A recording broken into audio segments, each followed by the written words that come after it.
Hello, dear students. Uh, let us take in this video एक छोटा सा सब टॉपिक है moment of inertia. It can be asked in the examination. Definition के तौर पर ये एक छोटा सा सब टॉपिक है. मोमेंट ऑफ इनर्शिया क्या होता है बच्चों? जैसे हमने पहले भी पढ़ा है, the inability of the body to change its state of rest और rotational motion by itself is called moment of inertia. तो बच्चों, हमने पहले भी पढ़ा है कि मोमेंट ऑफ इनर्शिया क्या होता है. The inability of the body to change its state of rest और रोटेशनल मोशन बाय इटसेल्फ. वो एक बॉडी जो है वो खुद अपना जो स्टेट ऑफ रेस्ट और या state of motion, rotational motion को चेंज नहीं कर सकती है खुद ही. तो वो जो इनेबिलिटी ऑफ द बॉडी है तो उसको बोलते हैं मोमेंट ऑफ इनर्शिया. तो moment of inertia plays the same role in rotational motion as mass does in linear motion. ये बच्चों आपको याद रखना है कि मोमेंट ऑफ इनर्शिया जो है ये that plays an important role, same role in rotational motion as mass does in linear motion. जो मास रोल प्ले करता है इन लीनियर मोशन में, इसी तरह जो ये moment of inertia plays the same role in rotational motion. So बच्चों, moment of inertia of a body about a fixed axis is defined as the sum of the products of mass of all the particles constituting the body and the square of their respective distances from the axis of rotation. So बच्चों, यहाँ पर आपको समझना है कि moment of inertia of a rigid body about a fixed axis को जब हम moment of inertia rigid body का लेते हैं about a fixed axis, it is defined as the sum of the product of masses of all the particles. जो भी particles body में हैं, जितने भी particles जो बॉडी में हैं उनका मास, उनका product of mass and the square of their respective distances, और जो उनका डिस्टेंस है from the axis of rotation. So you have to understand बच्चों, moment of inertia of a rigid body about a fixed axis is defined as the sum of the product of masses of all the particles constituting the body and the square of the respective distances from the axis of rotation. So it is a scalar quantity that it has both magnitude and जो scalar quantity है it has magnitude only. You have to remember that moment of inertia, it is a scalar quantity which has only magnitude but no direction. तो moment of inertia हम I से denote करते हैं. And जो dimensions हैं, जो moment of inertia जो है we are that is denoted by I से है, कैपिटल I से हम डिनोट करते हैं moment of inertia को. और इसके जो यूनिट्स हैं किलोग्राम स्क्वायर मीटर, इसके ऐसा यूनिट्स हैं. एंड जो डायमेंशंस हैं वो that is M1 L0 T0, ये इसके डायमेंशंस हैं मोमेंट ऑफ इनर्शिया के. सो मोमेंट ऑफ इनर्शिया को अंडरस्टैंड करने के लिए let us take a figure. Let us consider rigid body. Let us consider M1 M2 M3 be the masses of various particles of a rigid body, and let R1 R2 and R3 etc be their respective distances from the this y axis of rotation. तो moment of inertia of mass M1 बराबर है about the axis y that is given bye M1 R1 square, M1 R1 square. क्योंकि जो moment of inertia वो हमने define किया that moment of inertia of a rigid body about a fixed axis is defined as the sum of the products of masses of all the particles constituting the body and the square of their respective distance from the axis of rotation. So अगर हम ये जो moment of inertia mass M1 के लिए निकालेंगे जो जिसका distance axis से R1 है, that is given bye M1 R1 square. Moment of inertia of the particle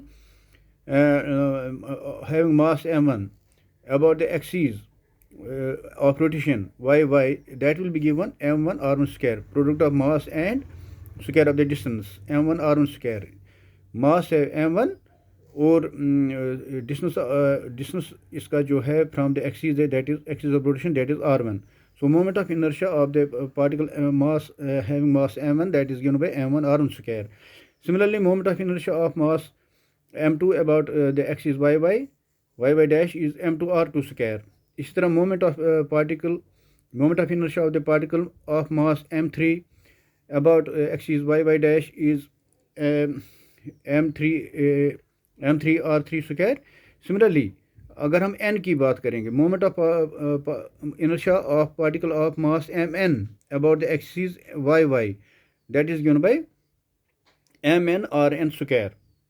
so the moment of inertia of the whole rigid body about the axis y, अगर हम whole rigid body का momentum देखेंगे, moment of inertia calculate करेंगे about the axis y dash, and that is given by I is equal to m1 r1 square plus m2 r2 square plus m3 r3 square plus dash dash dash plus mn rn square.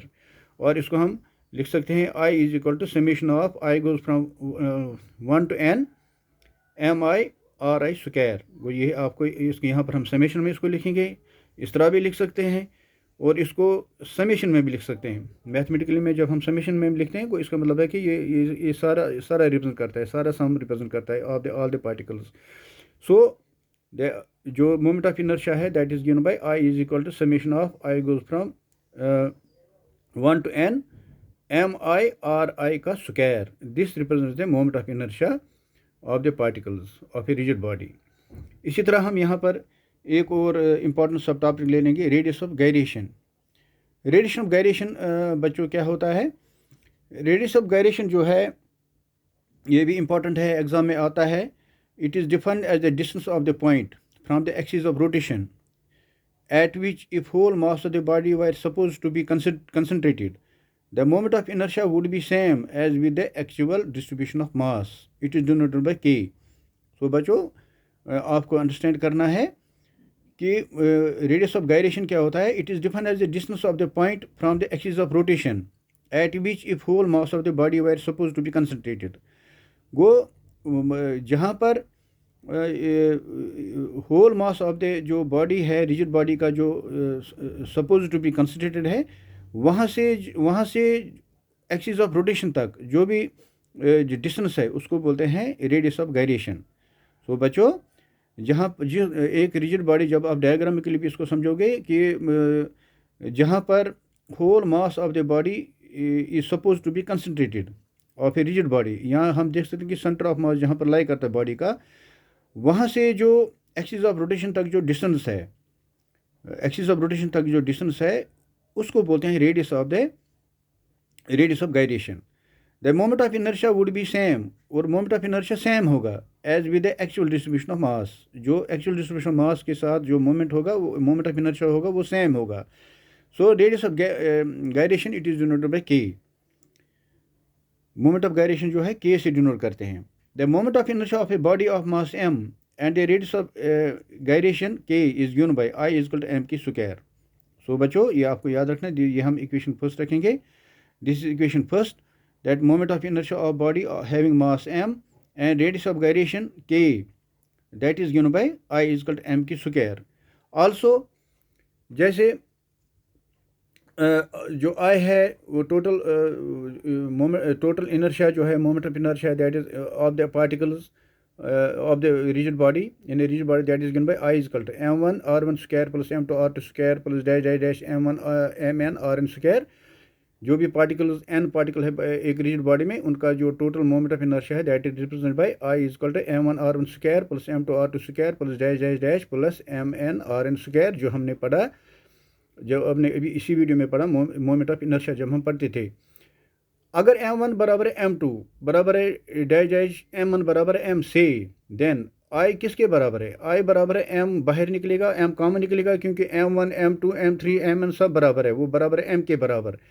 तब I को हम लिख सकते हैं m I equal to m into r1 square plus r2 square plus dash dash dash plus rn square. और यहाँ पर हम एन को एन न्यूमरेटर और डिनोमिनेटर में हम एन से डिवाइड करेंगे। यहाँ पर हम एन मल्टीप्लाई भी करेंगे और डिवाइड भी करेंगे न्यूमरेटर और डिनोमिनेटर में। तो ये क्या बनेगा, I is equal M N r1² plus r2² plus dash plus rn² divide by N. So यहाँ पर हमने एन मल्टीप्लाई भी किया और एन डिवाइड भी किया न्यूमरेटर और डिनोमिनेटर में, उसमें कोई फ़र्क नहीं पड़ा, लेकिन वो हमें चाहिए इक्वेशन। सो यहाँ पर एन मल्टीप्लाई भी किया, एन डिवाइड भी किया।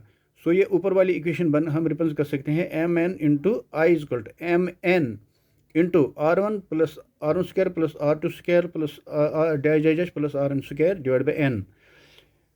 बट यहाँ पर एम एन जो है, this is mass of the body. M N equal M, हम जो एम एन है जो है, एम जो है इसको हम रिप्रेजेंट करेंगे M, that is mass of the body, rigid body. वो एम एन जो है that is equal to M, that is equal to mass of the rigid body. So ये ऊपर वाली रिलेशन क्या बनेगी, I is equal to M into r1² plus r2² plus dash plus rn² divide by N. इसको equation second रखेंगे। तो equation first और equation second को हम कंपेयर करेंगे। इक्वेशन फर्स्ट आई बराबर है एम के स्क्वायर। इक्वेशन फर्स्ट जो हमने अभी पढ़ा ऊपर, इक्वेशन फर्स्ट बराबर है, यहाँ पर इक्वेशन फर्स्ट हमारे पास है आई इजकल एम के स्क्वायर, और इक्वेशन सेकंड है हमारे पास ये I is equal M into r1² plus r2² plus dash plus rn² divide by N. तो इक्वेशन फर्स्ट और इक्वेशन सेकंड को हम कंपेयर करेंगे। वी गेट आई के बजाय लिखेंगे फ्रॉम द इक्वेशन फर्स्ट, वो बराबर है एम के स्क्वायर, और इक्वेशन सेकंड है M into r1 plus r1² plus r2² plus dash plus rn² divide by N. और यहाँ पर देखो, यहाँ पर लेफ्ट हैंड साइड और राइट हैंड साइड में m और m कैंसिल हो जाएगा, तो ये क्या बनेगा, के स्क्वायर निकलेगा r1² plus r2² plus dash plus rn² divide by N. और यहाँ पर k निकालेंगे, ये इस पर अंडर रूट चढ़ेगा, अंडर रूट लगेगा, ये बनेगा under root of r1² plus r2² plus dash plus rn²। So go that is k बराबर है root mean square distance of the particles from the axis of rotation. Thus the radius of gyration of a body about an axis equal to the root mean square distance of the various particles constituting the body from the axis of rotation।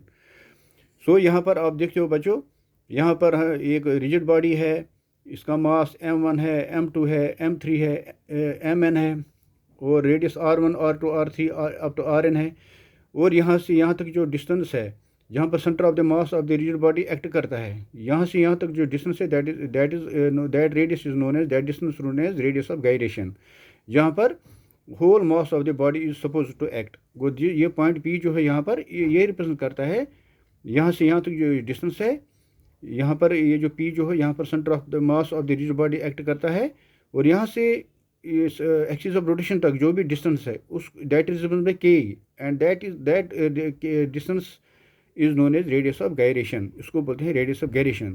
So radius of gyration is the distance of the particle, distance of center of mass, distance of center of mass from जहाँ पर center of mass of the rigid body act करता है, उस point से axis of rotation तक जो distance है उसको बोलते हैं radius of gyration, represented by k। So बच्चों यहाँ पर हमें ये radius of gyration किसके बराबर है, वो रेडियस ऑफ गायरेशन है, दैट वो हमें निकला बराबर root mean square distance of the particles from the axis of rotation, all the particles, root mean square distance of all the particles from the axis of rotation. Thus the radius of gyration of a body about an axis is equal to the root mean square distance of the various particles constituting the body from the axis of rotation।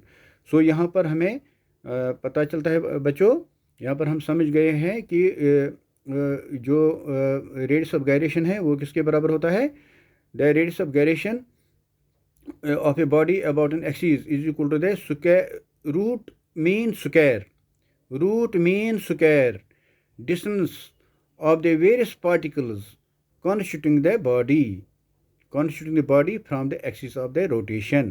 सो बच्चों, इस video में हमने दो सब topics को पढ़ा हमने। ये दो क्वेश्चंस हैं, एक हमने पढ़ा मोमेंट ऑफ इनर्शिया, उसका रिलेशन निकाला।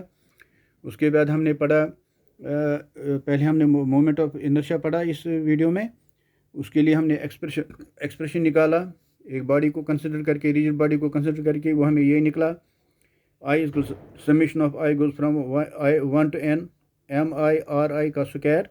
उसके बाद हमने पढ़ा रेडियस ऑफ गायरेशन क्या होता है, इसको भी हमने यहाँ पर निकाला, इसका रिलेशन भी रिलेशन निकाला हमने, और ये यहाँ पर इसका फिगर है। इसको अंडरस्टैंड करने के बाद जब आप रिपीट करोगे वीडियो एक दो बार तो you will be able to understand in a better way. So thank you very much बच्चों। So consult your material notes, video को ठीक तरह से आप देखिए, you will be able to understand in a better way. Thank you very much. We are continuing our videos.